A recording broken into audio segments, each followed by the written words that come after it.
Hi there. How many Christians are there in China? Nobody knows for sure. Officially 44 million, but some say the number could be over 100 million, 20 million Catholics and 80 million Protestants.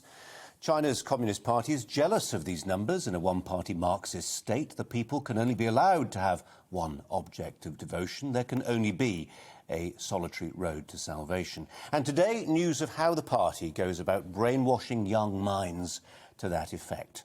Having banned sales of the Bible in 2018, the communists are introducing the study of Xi Jingping thought. From primary school all the way through to university, Chinese kids will now follow a new national curriculum based on what is effectively the gospel according to the Chinese president. The change is reported in China's Global Times, the Communist Party's mouthpiece. The study of Xi Jingping thought means that primary schools will focus on cultivating love for the country, the Communist Party of China, and socialism. The thoughts of Xi Jinping will help teenagers establish Marxist beliefs. And there will also be what's described as an attachment to national defence. Well, previous Chinese leaders like Deng Xiaoping have come up with their own political ideologies that have been incorporated into the party's constitution. But before Xi Jinping, only the Chinese Communist Party founder, Mao Zedong, he of the Little Red Book, have had their ideology officially described as thought. It's an irony that's been noted from the days of Lenin onwards that a political creed, communism, that aims to make everyone equal often leads to the veneration of but one man. In Britain, over centuries, a system's evolved that prevents the exclusive hero worship of one individual. Our monarch comes closest, but she has no real power. Nobody is teaching British children about Queen Elizabeth thought any more than Boris Johnson is producing a little blue book to tell impressionable teenagers how to think. The closest thing we've had to a political cult of personality in recent years surrounded Winston Churchill.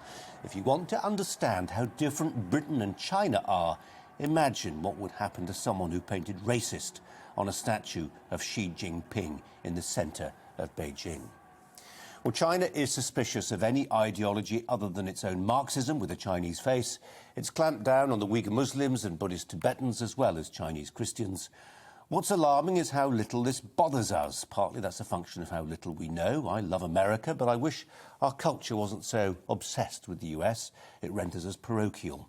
As Afghanistan reminds us, America may be a fading power. China is the emerging power. What happens there matters, not just what happens to our co-religionists, but to all Chinese people, and ultimately it matters to us too. I'd like to think that eventually the Communist Party will be toppled by people power. It's happened before, many times, in other parts of the world. But never before has a state of China's size brought together information and surveillance technology in a way that seems to deny even a glimmer of revolutionary dissent. Having banished God, China is now teaching its children how to worship Xi Jinping. That's tonight's Viewpoint. Welcome to the GB News YouTube channel. You can watch us live 24 hours a day, catch up on your favourite shows and join in the conversation in the comments below. Don't forget to subscribe and you'll never miss any of our exclusive content.